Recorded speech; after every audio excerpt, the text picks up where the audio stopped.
right, welcome everybody to another episode of Opposition Wednesday, where we get you a little bit closer to the action of the, you guessed it, opposing team. Today, for that, we brought in Robert Schmidt, editor in chief of the Bears blog. Robert, how are you?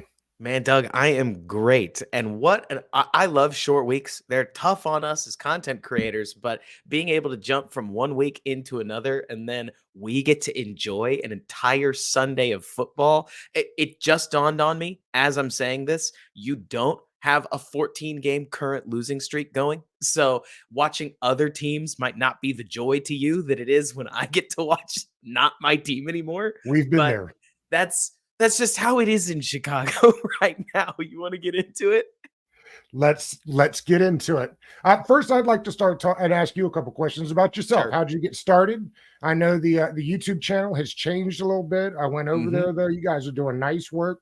Tell me a little bit how you got started, when, and how you got started. Totally. So the Bears were good for nearly the first time in my life in 2018, and I could not stop talking about the team. And so my wife suggested that I start a podcast, and that's exactly what I did. Started posting it, and at the time it was the Windy City Gridiron fans section. Lester Wiltfong needed a podcaster, so he brought me on. And then I started comparing Mitch Trubisky's growth to Jared Goff. I started watching the All 22 because it seemed like nobody else in Chicago was, and I was curious enough to want answers. And 4 years later, and a lot of bad teams later, here I am, still doing it. Would love to do it full time and professionally at some point, but that's a whole separate dream that a lot of us dream, right? It's a tough deal getting in there because unlike the players, the guys covering don't age as far as getting out of the business, right? You can continue blog posting and writing and being on podcast till you just decide that you're done. So right, you're right. That is the tough gig, is getting from amateur to full time. right. But listen, I saw the videos; they're great. So I can't Thank imagine you. it won't happen for you at some point. Thank you, Doug. What have you learned most about, the All 22 is an interesting thing when you dive in there. Most people watch the games on TV live or even on a recording, but they've got the clock. The interesting thing about All 22, no clock. You're strictly watching plays on the field unless you have a clock somewhere else. You're not exactly sure when the time is. The quarters aren't there. They just fly through. And in fact, all teams that are watching film have everything cut up so small. It's often why coaches have a hard time with game flow. What have you kind of learned from the All 22 tape? Well, the more Just that you studying it. Totally. The more you learn, the more you realize not only how complex football is, but the more that you just can't know unless you've been in a room. You've probably seen tons of these guys out there, like JT O'Sullivan, now Chase Daniel, like plenty of quarterback analysts that'll go through and they'll break down everything happening on the offensive side of the ball. And the more they do, the more you realize that everything from the top of the route of what a receiver's doing to sometimes the wholesale route on the play in an option route is completely up to the interpretation of the receiver from a play-to-play basis, depending on what the defense is doing. And the quarterback and the receiver just have to stay in lockstep. And that just means, Doug, that the more you start watching, the more that a guy like me can pick up trends, but I'm not going to know nearly anything. So I know I used to make a bunch of really hardcore claims and say, this is what happened. I know it. But as I've gotten away from it, I'll just point out trends and say, hey, whenever the defense, here's a great example. Whenever the defense drops 7 into zone coverage, Justin Fields tends to freeze a little bit. So that's a good way to get him off of his first read and ideally push him towards the check down, which is funny because Denver tried to play Fields with man nearly the entire game. And it's part of why Fields looked like such a dynamo for the first 3 quarters. And he did. Guy was slinging the pill, looked really comfortable, like as comfortable as I've ever seen him. But then you turn on any Washington tape, they love zone.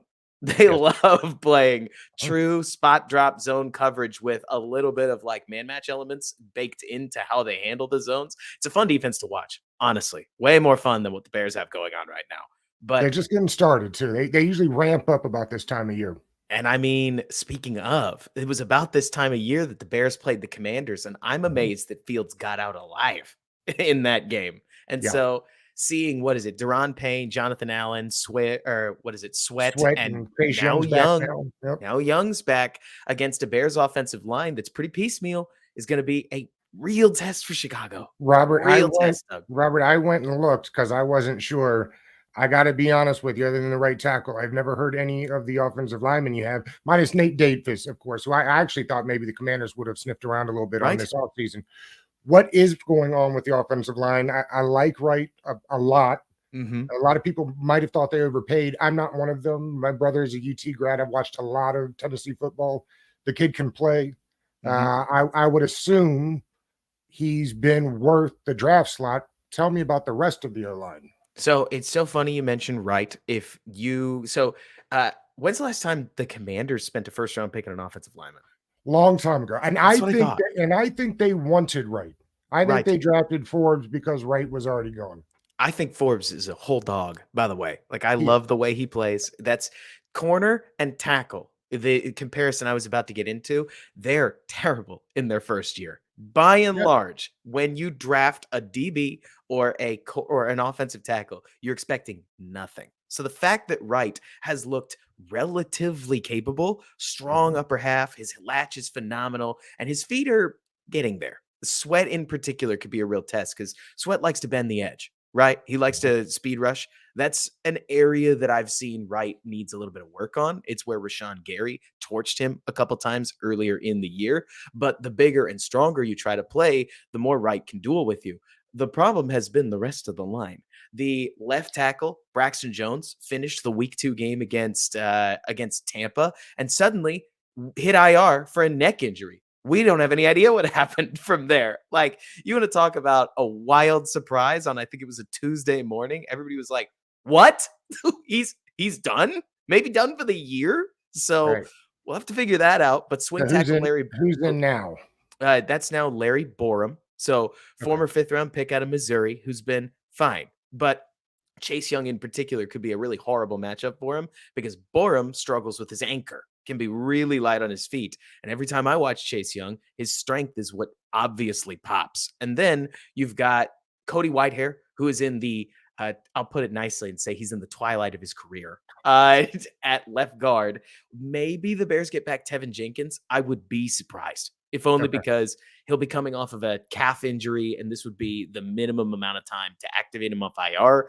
And so if Cody Whitehair is playing left guard, then that's a great matchup for Jonathan Allen. And then if not, then Cody Whitehair is going to be playing center. And while Nate Davis is really good, Deron Payne is good enough to beat Cody Whitehair at center. And I mean, obviously the Commanders' defensive line is one of the best in football. I mean, it's hilarious looking at that NFC East, by the way, purely because I've never seen a division so stacked to the gills with defensive line talent. It's Like, incredible. it actually makes you think about where the Commanders rank, and it's all going to be subjective. Like, I bet you the week 8 defensive line rankings are going to be different than the week 3 defensive line rankings because Hmm. eventually this Commanders defensive line is going to catch fire. We know they're going to. It's Yeah. just a matter of when, right?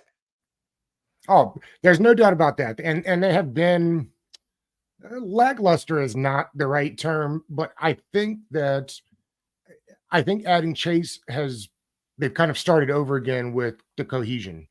You know, Right. you've got Chase that missed all of last year, most of last year. You've got, he missed the beginning of this year with the stinger. And I just think it's taken some time for him and Allen to kind of get because Allen has not had the year that he typically has. But this could be a good spot for Washington to kind of put it all together, I guess, and really get after him because that's what they'd like to do is get home with 4 and then drop into coverage. And that's the thing, right? Because when I've watched Fields, so normally with a young quarterback, especially when you hear about a young quarterback that gets sacked a lot, everything I'm about to say would probably apply to how you'd want to play Sam Howell. So it may fit, and you may go, "Oh yeah, no, that makes sense." Normally, you want to send an extra rusher. You want to try to get that pressure home because they're going to hold onto the ball a little longer than normal. And once you move them off your spot, you'll get them in that creation mindset that can result in a sack all the time. Interestingly enough, Justin Fields has been phenomenal against blitzes and against extra rushers. Not just because he can do things in the pocket that some other people can't, but because the Bears are so committed to protecting him that they'll protect with 6 and 7 a lot. If they think you're going to blitz, they'll hold an extra rusher in, and then all of a sudden that clears up all this space for Fields, who struggles with anticipatory throwing. So suddenly DJ Moore goes from open-ish to extremely open, and Fields throws the ball. right? And whereas with 7, especially common defenses like cover 2, cover 3, some cover 4, maybe cover 6, where you get 3 to 4 guys sitting what I've heard called birds on a fence on the like around the 5 to 7 Yep. yard depth area. Like Fields doesn't want to throw past a linebacker. What I've heard some quarterbacks call ear holing a linebacker, that's not his thing. And in fact, it's resulted in a lot of interceptions. So you might this is to me, if I was going to scheme up against Fields, this is exactly the defense that I'd want to play. And I'm not just telling you that because I'm on your podcast, Doug. Like Todd Bowles' defense, they had to shift into a zone approach and playing contained rushes. But rushing with 4, especially this 4, and dropping with 7 is exactly what you want to do to get Fields to not throw the football. And then if he doesn't throw the football, in theory, you can fence him in the pocket and ultimately try to bring him down or force a check down somewhere. We'll see what happens, but I'll tell you, depending on when you want to transition to it, it's funny because I like a lot of these Bears receivers against a lot of the Commanders DBs. Like Emmanuel Forbes, I talked about how much I like him. He can't cover DJ Moore right now, and he sure struggled against AJ Brown, and that's okay. We expected this, but unless Fields just pounds the rock through the air, I don't know if the Bears wide receivers are going to pop the way that they might if there was, I don't know, I don't want to say another quarterback under center. Fields is just really good at what he's good at, right?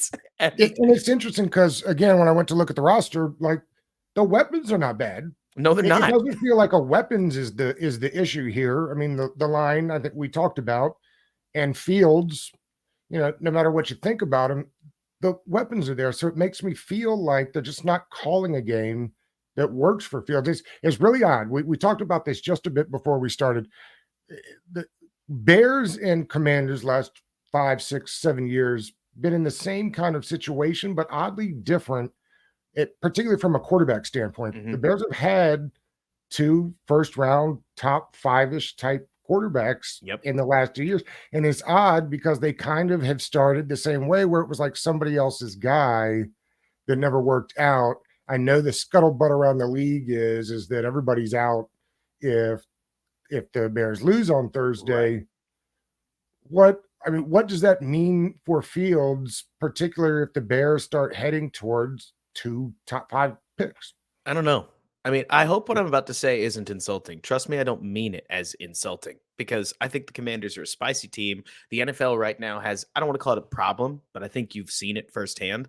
The top tier teams, the teams that are competing for a Super Bowl, are playing on a different level than some of the rest of the teams in the NFL. True. And when the Commanders when the Commanders go head to head against Buffalo, it can be a tough game for the Commanders, who are let's call it normal NFL team. The Bears entered Thursday night full touchdown underdogs.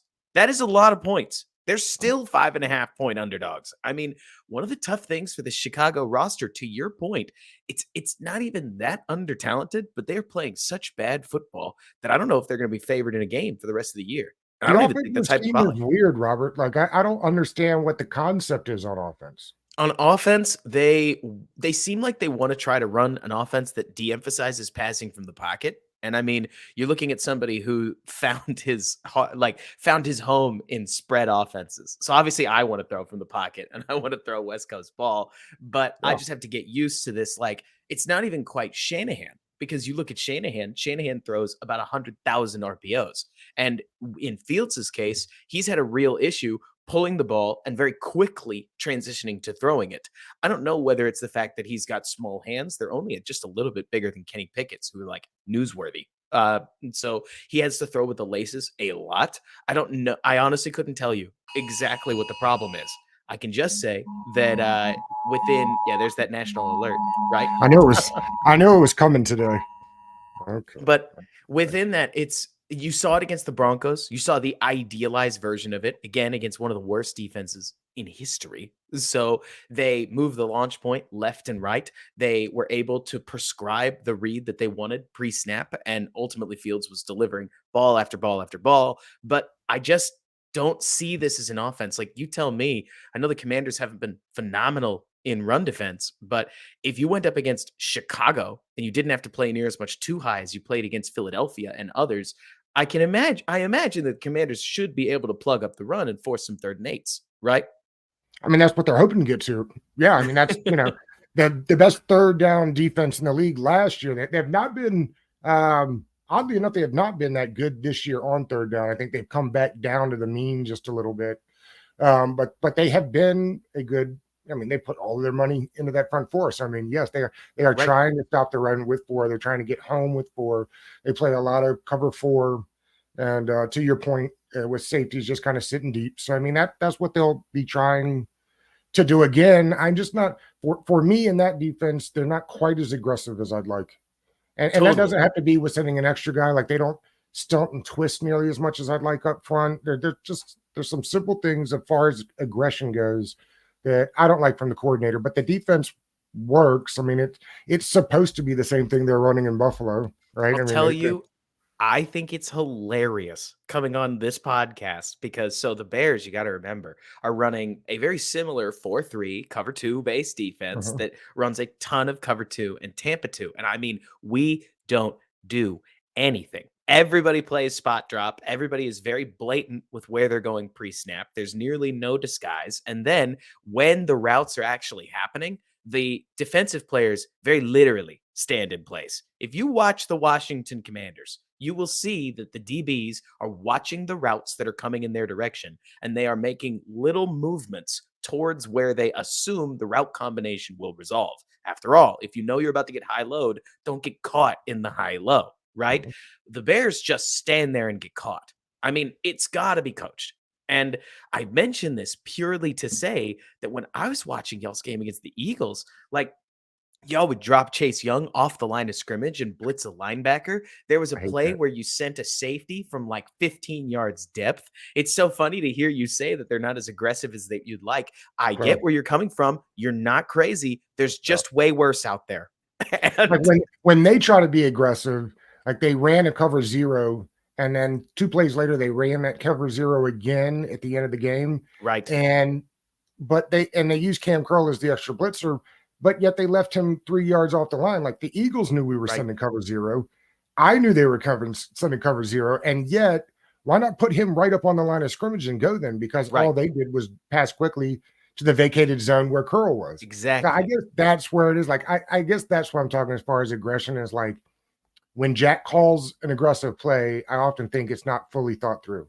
It's the same problem that I've seen in it's the Chicago problem, but it's magnified, right? Well, at least it seems like to me, where you said his name's Jack, the coordinator. Yeah, Jack Del Rio. Jack Del Rio. It seems like a lot of these coaches prioritize the disguise over Correct. prioritizing player placement. Where, like you're mentioning, the idea that Jack would hear you saying, "You knew they were running cover zero? Like we thought we were hiding it," right? That Yes. he Well, on would this say, play, they didn't even try to hide it, which was even more concerning that they left Cam Curl five right. yards off, right? And that's where absolutely, like, I don't want to say because I don't want to pretend that's not frustrating. If I was in your position, that would frustrate me. But I'm really curious to see if Fields can handle the multiplicity within Washington's coverage package because y'all don't only run zone, like you run plenty of man. You will They do a even lot of cover show match. Yeah. you'll even show a lot of what is it? You'll show like a cover two pre-snap look, and then everybody will just divvy up route assignments and not just match coverage, because that's one thing, but I've seen moments where the DBs will set up like they're about to run cover four, and then they Hmm. will just move at the snap to completely different places, and now they're in man files, which rules. I mean, I'm not about to pretend it always works, right? Yeah. But just from a what are we trying to do perspective, I like the attempt because the Bears are so stagnant that if you do, like if you want to transition, we can. I I am terrified about what Eric Bieniemy can do to this Bears defense because his cohort, Matt Nagy and Andy Reid, just diced the Bears defense up by running overload plays. Like they'd use bunch sets and stacks and all these other little or really well built formations to just send three wide receivers into the Bears cover two zone. And the Bears didn't have enough guys to cover it. I don't see why that would change, especially since for all the guff that Sam Howell gets about taking sacks. I mean, Doug, On a historic pace. You've looked at who the Bears have rushing the passer, right? Yes. Oddly enough, Yannick Ngakoue not having a good season, right? No, no. Yeah. As a primary pass rusher, and hey, is Charles still starting? Charles Leno, 72. Yeah. Yep. So that's going to be hilarious. Hasn't missed a start since he Never left the did. Bears. Right. Never did. Oh, There that's were incredible. so many Bears fans that just couldn't handle that their left tackle wasn't looking like an all pro. Like Right. I'm sure there are They plenty. do it here, you know it. They do it here That's too. exactly like, but all the same, I think it's going to be hilarious watching Leno match up against Ngakwe because for my money, Leno's exactly the kind of tackle you want in him. He's a quick-footed guy that struggles more with his anchor than anything else if he's Oh, still playing like he was in Chicago. And Yannick's a pure speed rusher. Like he's got an inside move, but Leno's feet aren't the issue. So yeah. then It'll be interesting. The game against the Broncos, which was probably his worst game, was when he had dang it, who's the DN there? Newly released DN, by the oh, way, was it too. Gregory messed up against him or was it number Yes, 42 it Nick was Bonino? mostly Gregory, and he gave him fits. But that's extra speed. Like I'm not Right. sure Yannick Ngakoue still has that kind of Not Randy anymore. Gregory speed. Maybe not. But the other big addition, two things I'm curious about on defense. They added Tremaine Edmonds. A lot of Yep. people wanted him, Washington fans included. Bears, I know, wanted to keep him, although knew they couldn't afford him. I don't think he's been exactly what the Bears had hoped for when they gave him that big money, but maybe from the outside, I'm wrong on that. How has he been so far? Well, that's where you get into the whole conversation. I'm sure you've seen it, Doug, where it's very obvious immediately what they want a player to do. And then you watch the guy's tape and you go, why do they want him to do this? He's not good at Right. this. Like Yes. Tremaine Edmonds is massive. He's long. He's fast. He has drawn comps inside of Chicagoland for being very similar to Brian Urlacher. And obviously, you know, that's some really high praise coming Yep. out of the mouths of Chicago fans. But just like Urlacher, he can't stack and shed offensive linemen. That's not his game. Mhm. He doesn't want to either. He's a coverage and pursuit linebacker, which is, of course, why we're playing him Mike, where he's the primary run stopper on like coming up on the A gap and the B gap on the front side of a play.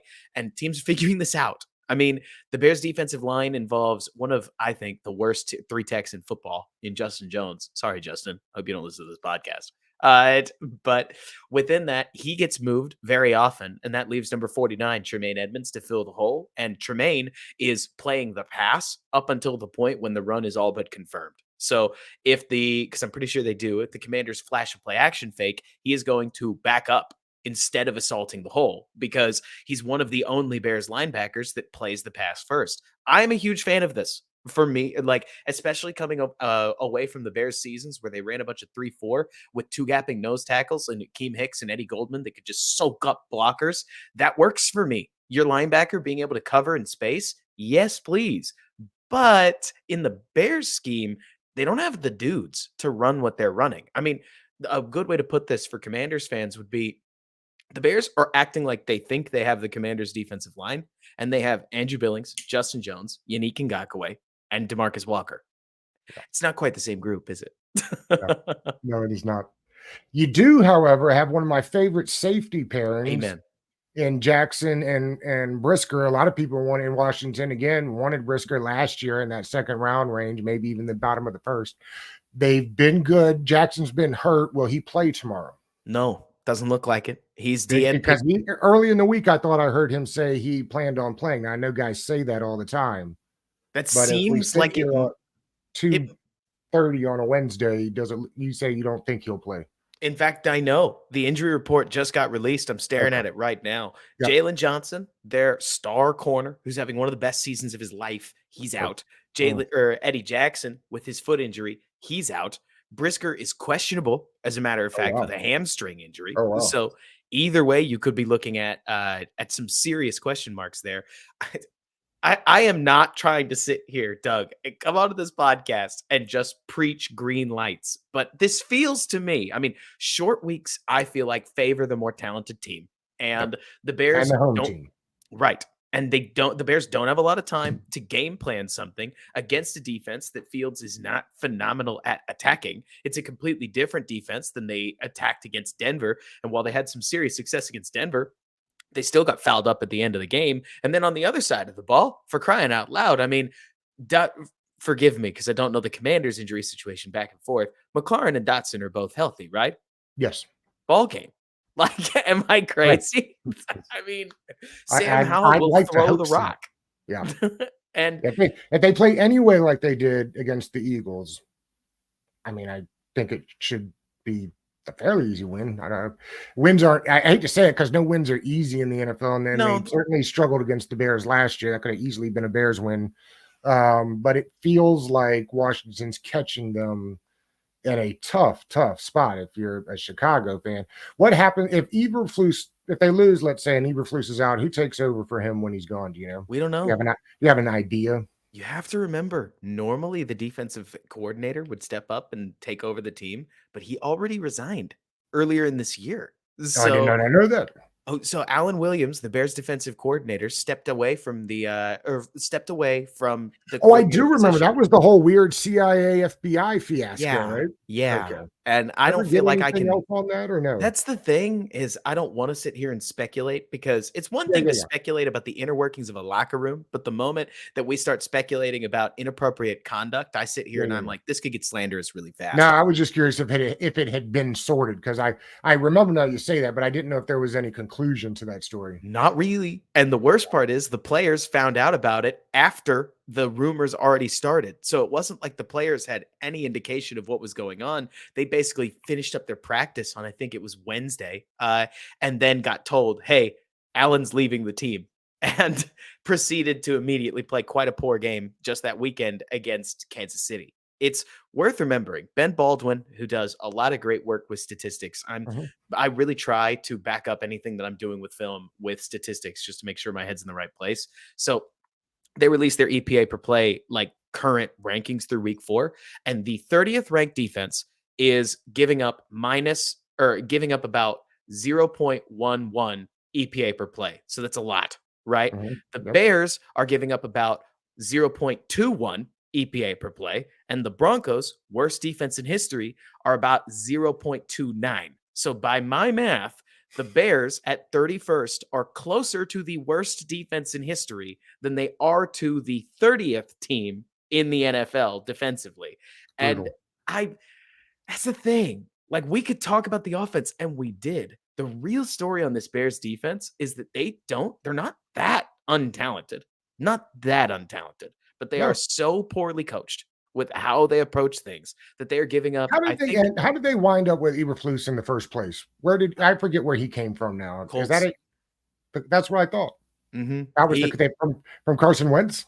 He was the Colts defensive coordinator, and he's defensive coordinator. I forgot that. Yep. He ran Lovie Smith's 2006 defense, and my understanding is that the owner really did get nostalgic and say, man, we miss Lovie Smith. That rules, which is hilarious because there's a Riverboat Ron connection in there. Right. But I mean, from the moment that we've started, there were a lot of Bears fans, myself kind of included, to be honest, that got swept away with this notion that the Bears defense was playing bad. I don't want to say on purpose. The players don't tank, but that schematically, we basically said it can't be this bad on purpose. We have to be throwing in the towel.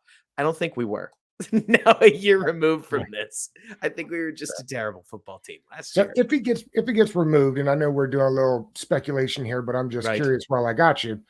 I would think then that the next move first of all, does Poles stay or is it a clean sweep? We don't know. I mean, that's all going to come. He hadn't been great either, right? If Poles started with the intention of tearing the team down to its studs, which he successfully did. I mean, you got to remember there are 2 winless teams in Chicago right now. There is not in Chicago. There's 2 winless teams in football. There's Chicago, and then there's the team that just traded Chicago their first round pick. So the poor moves that Ryan Poles has made, this, that, and the other, right? Let's look at the Tremaine Edmonds signing, for instance. It's hard to look at that and be like, that's Poles, when that's clearly Matt Eberflus. Like, he wants this kind of big, long linebacker, and he got it. And he won a gimmick and got away. Second round pick for Claypool is Poles, though, right? That's Poles, and that's definitely bad. But getting DJ Moore back in the trade for Carolina, that's good again. And so with Poles, I'm not about to tell you he's done a great job. I'm saying the only reason that there's any optimism in Chicago is because Poles made moves that left the door open if the team bottomed out. And boy, do they look like they're bottoming out in a hurry. Right. I mean, I don't know who drafted Fields. What? Poles drafted Fields. Poles did not draft Fields. Right. So, which makes this draft interesting with 2 potential top 5 picks, right? Easily. Easily, because for crying out loud, if you get picked number 1, I don't see any reason that you would pass on Caleb Williams You can't. nearly no matter what Fields does. But especially, I mean, there is a point. I hate saying this because I love context. I love the chess match. I love all the minutia of football. But if your quarterback is like 5-30 or 7 Yeah. and 32 in his 3 years in Chicago, there's just not a lot of great arguments to build on year 4 there instead of just starting over with a quarterback that may very well be described as generational by the time his season's done. So I I would tell you that first things for or my first thought would be that they'll fire the offensive coordinator, Luke Getsy. Somebody's got to fall on the sword, but that depends on honestly if Washington just shutters the offense. Because if the offense plays vaguely well and the defense just blows or defense gets blown out of the water, then you have to fire Matt Eberflus and maybe the special teams coordinator, Richard Hightower, takes over. There's not a lot of guys left on the staff that make a lot of sense. So do you bring in somebody from outside the org? What does that do to the team? And Can't. Yeah, past a that would be certain so crazy. and past a certain point, what's the point? Because while the Yeah. coaches don't tank, like what I keep thinking, and this is fan talk. You and I are speculating, but Yes, let me fan talk for a hot minute. If please. Ryan Poles is the only head man in the org still employed, wouldn't that give him a lot more sway to look the owner in the eye and be like, why would we bring in Lovey Smith? Why would we bring in Rod Marinelli? Why would we bring in somebody that knows this defense and could make it better when we are trending towards what we want? Do we want to win 3 games or do we want to win 1 game? Because It's the if whole Texas. It's the whole Texan scenario from last year, right, or 2 years ago with exactly. Lovey. Exactly. Yeah, It's like, do if we are already this bad, because you got to remember, under this circumstance, the Bears are 0-5, and I mean that is a dead season. There's there's no team in history that has made the playoffs from 0-5. So at that point, are you putting all your effort in for a 4-win team? Are you putting all this effort in and bringing new people in to try to show a little bit of growth in preparation for not a wholesale turnover? Or if you know that you're going to turn it over, you know you're going to have a whole new staff in 2024, do you just let the anchor fall? I don't know. I have no idea because to be honest with you, Doug, maybe you can jog my memory. I can't think of a team that's been in this big a hole this fast. Like the Carolina Panthers with Matt Rule, where they still fired Rule in week 7. Like Nathaniel Hackett in his first year, he got or and because Rule was what in year 3, year 4 of his deal. he Like got a couple years in. Yeah, this is the second year, week 5. This is so early. This is yes. so early for all this controversy. So I don't Like have I any was stunned idea. the other day when I saw the Eberflus would be out if they lost, or at least the rumblings Stunned. are. Because I was like, damn, he Stunned. hadn't been there that long, right? It's stunning to us too. But then you look at the fact that they traded for Chase Claypool. He's not even active. Like he got into a That means like the a locker room doesn't like Eberflus, right? I mean, that to doesn't me seem that from the way. outside, that's the only reason you're talking about firing a man is because there's problems inside. He has an acronym called HITS. That's hustle, intensity, taking care of the ball, slash turning it over. And then the S is smarts. And that's something that you would tell high school players. That's right. Like you'd say, we're HITS team. And he tries to get it over with professional adults. And I don't think it's working. Right. and I bet not. I bet it, not. If uh, one last one for you, if they brought in, say, a Shanahan disciple or somebody from the McVay tree or however you want from down mhm. in Miami. I don't know if he's pumping out guys Mid-season or yet, end of but season. when the season's over. Mhm. But if you had a guy like that, an offensive guy that uses a Justin Fields type, is it Justin Fields or the scheme? I mean, So, I know if they get the first round pick, I think you just have to move Fields. It's not like right. some of the other scenarios we've seen You're almost recently, backed like into it. Kyler Murray. Like if Arizona went first, they just gave him a huge contract. They weren't drafting first. I think they were always trading that pick. Right. So, like, what is it? Is there a chance with Fields if the system is right, or at this point, as you said earlier with the record, is it just time to move on? So I personally think Fields is pretty scheme specific. Right. The funny part about Justin Fields is I look at him very similarly to the way that I saw Ryan Tannehill back when he was in Miami, where a lot of the quick throw stuff, a lot of the hit the back of your drop and get the ball out immediately stuff is something that he struggles with, but he's got phenomenal deep ball accuracy and can push the ball down the field really, really far. Plus, he's way more athletic than people think. That's Ryan Tannehill.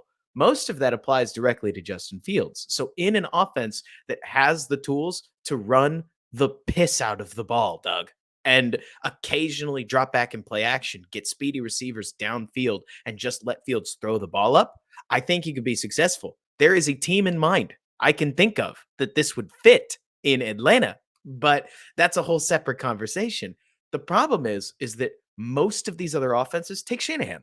Shanahan had the opportunity to draft Justin Fields and passed on it because Shanahan's quarterbacks, when you look at who's successful, have been tall guys that throw the ball very quickly, like Brock Purdy and Jimmy Garoppolo. Then you look across the way at the other Shanahan style coaches, right? You get Jared Goff, who is not an athlete. And then they trade for Matthew Stafford in Los Angeles, who's also not an athlete and throws the ball really quickly. Then you look at Matt LaFleur. He goes from Aaron Rodgers, one of the quick game artists, the best quick game artists that's ever played. And then they turn Jordan Love into a quick game artist himself. And the jury's still out on that, right?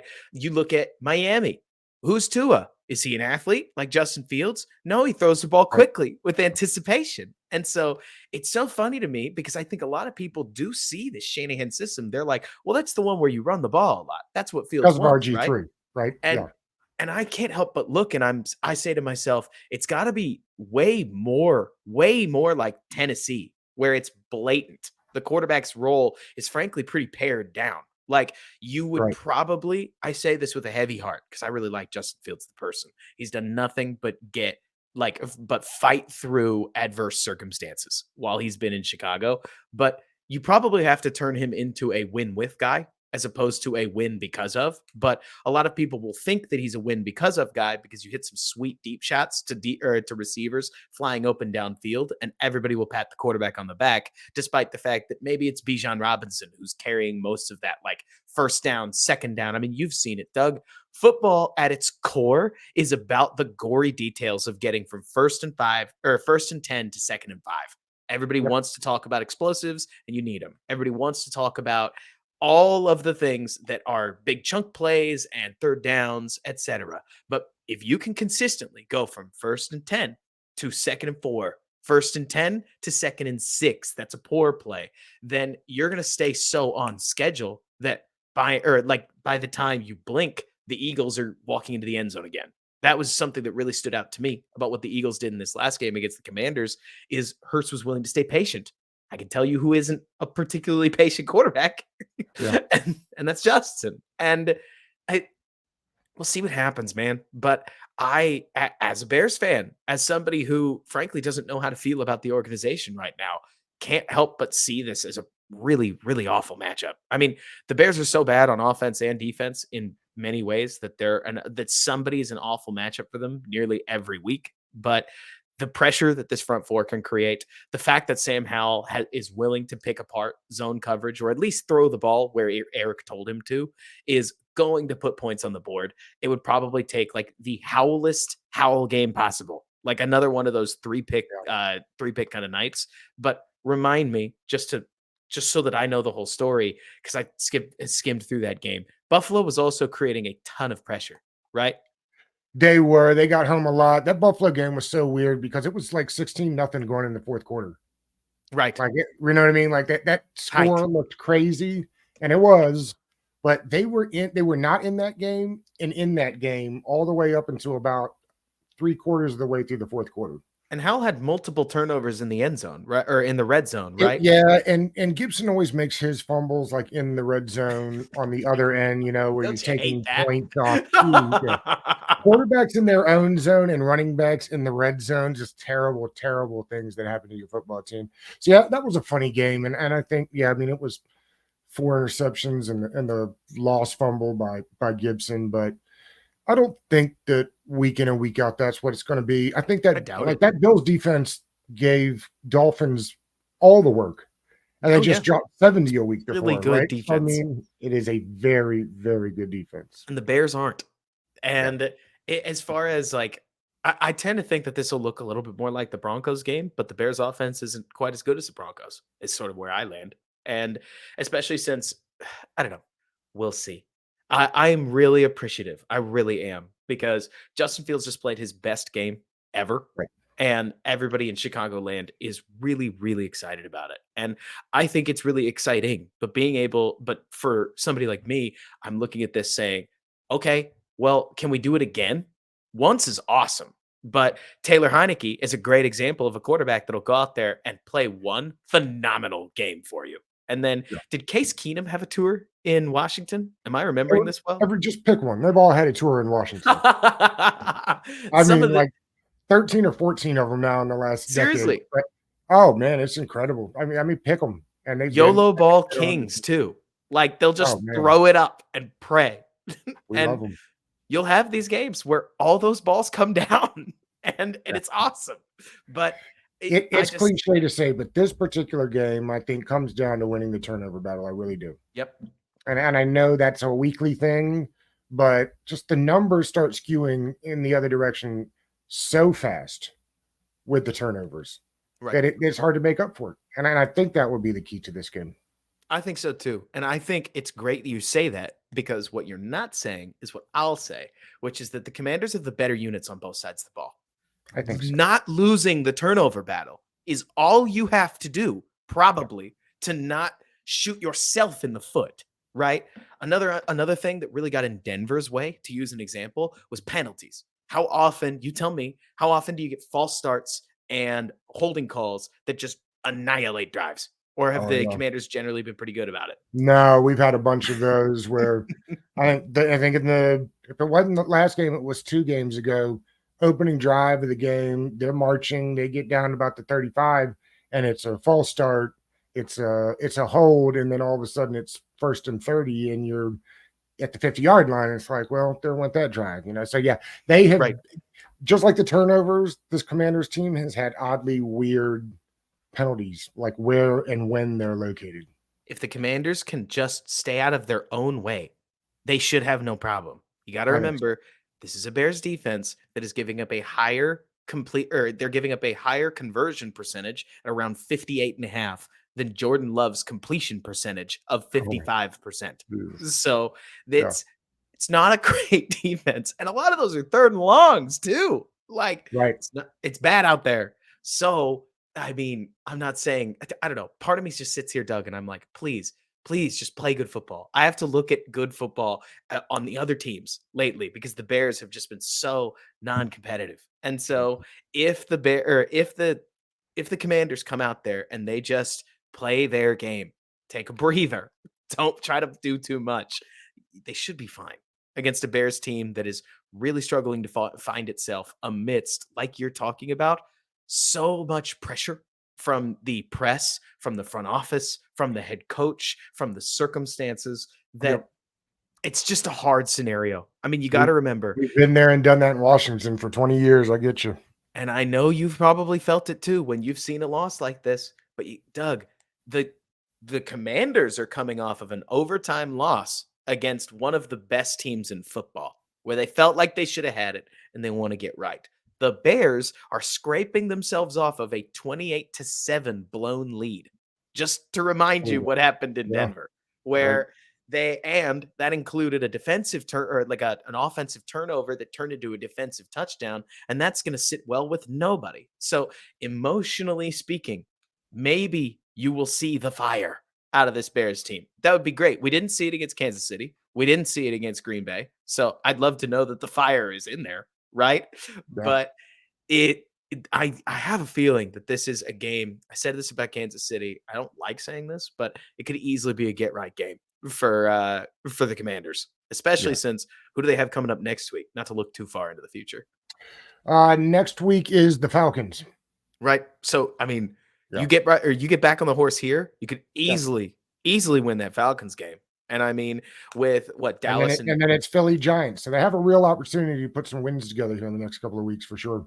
Right. And I mean, man, if you could you play Philly both times that early in the schedule. Yeah, they come to Washington the week before Halloween or Halloween week, I think. That's bizarre. Why? Like, is We it a little played the more? Giants in like week 14 and 15 last year. That's just so funny. And man, Talk about a weird one. like I got a bunch of friends in New York that are Giants fans, but that team is in a rough shape right now. And Tough. we'll see what happens. We'll see what happens. But I can't help but feel like I've had a lot of fun watching Sam Howell. The little moments that I get watching Howell, like I don't know if he's the future. I don't know if you know he's the future, No, but it's we don't. fun. He's been better than what we had in a long time, and we're excited about it. Right? Robert, I appreciate the man. This was great. And I held you a little bit long, but That's I okay. hope you had a blast because I know I did. Absolutely. Thanks so much for All right. having me, Doug. Thanks, buddy. Appreciate you. You bet.